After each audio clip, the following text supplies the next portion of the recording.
अस्सलाम वालेकुम जी। मैं आप लोगों के साथ कंस्ट्रक्शन सेक्टर, डीजीकेसी मतलब सीमेंट सेक्टर हो गया, स्टील सेक्टर हो गया, ग्लास सेक्टर हो गया और इससे रिलेटेड रेट मैनेजमेंट REIT और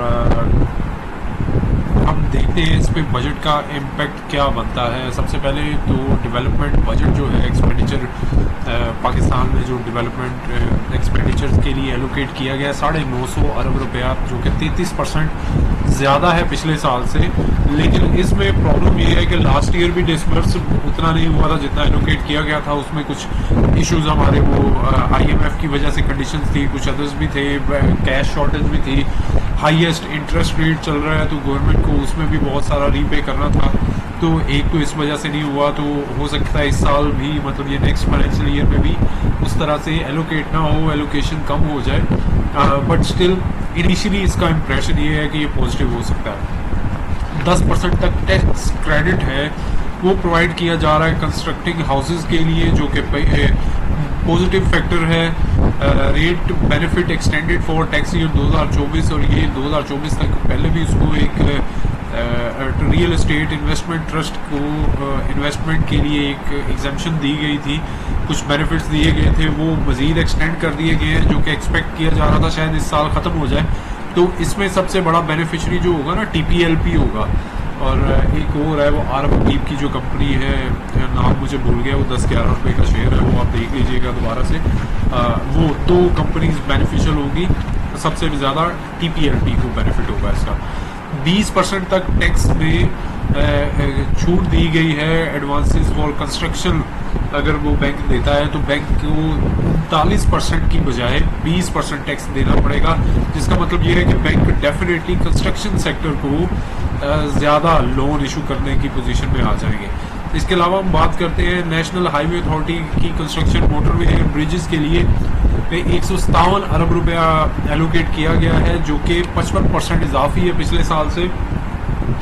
ये सीमेंट स्टील के लिए पॉजिटिव होगा। मेनली इसमें सीमेंट जो है वो बेनिफिशियल होगा, बट ऑब्वियसली जब प्रोजेक्ट शुरू होते हैं तो स्टील और सारी चीज़ें, ग्लास, हर चीज़ लगती है, तो इसमें ऑफिस भी बनेंगे। नेशनल हाईवे अथॉरिटी पे जब मोटरवेज एक्सटेंड करते हैं तो बहुत सारे ऑफिस और सारी चीज़ें कंस्ट्रक्शन में की यूज़ होगी, लेबर यूज़ होगी।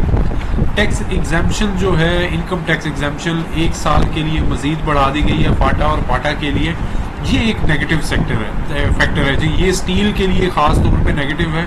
उसकी वजह क्या है जी, स्टील के जो बड़े प्रोड्यूसर्स हैं उनका मानना ये है कि जब से ये एग्जाम्पशन मिली है इसको, इस सेक्टर को, तो इस सेक्टर में ऑपरेट करने वाले जो छोटे छोटे यूनिट्स भी हैं वो इतनी हैवी किस्म की स्मगलिंग कर रहे हैं, और स्मगलिंग की वजह से जो ऑफिशियल स्टील सेक्टर है उसको बहुत ज़्यादा डैमेज हो रहा है। तो इस वजह से तमाम स्टील सेक्टर की सेल कम हो रही है, क्योंकि स्मगल्ड जो मटेरियल है वो सस्ते में मिल रहा है पाकिस्तान में डिफरेंट रीजन्स में, तो ये स्टील सेक्टर को डैमेज करेगा।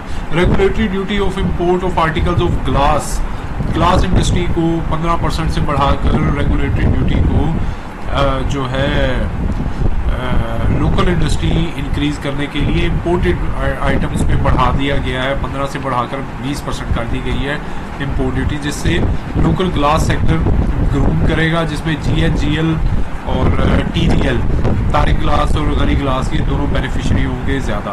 Advance final tax of 2% buying और immovable property through foreign remittances. ये ओवरसीज़ के लिए एक एडिशनल बेनिफिट रखा है कि अगर वो कोई अपनी फॉरेन रेमिटेंसेज के ज़रिए प्रॉपर्टी में इन्वेस्ट करते हैं तो उनको 2% तक की जो है फाइनल टैक्स चार्ज किया जाएगा, बजाय इसके कि वो रियल एस्टेट के जो नॉर्मल टैक्सेस और वो सारे स्लैब हैं उसकी बजाय ये होगा। तो ओवरऑल ये आपका जो सेक्टर है कंस्ट्रक्शन सेक्टर, ये बेनिफिशरी है। इसमें DGKC, MLCF, lucky, Pioneer cement और स्टील में मुगल और CSAP, क्रिसेंट स्टील, ये मेन बेनिफिशरी होंगे। बाकी तो तकरीबन सारे ही होंगे, लकी भी होगा, लेकिन इनको रीजन वाइज क्योंकि एलोकेशन होगी तो उसमें आप देखेंगे कि इनको ज़्यादा बेनिफिट होगा।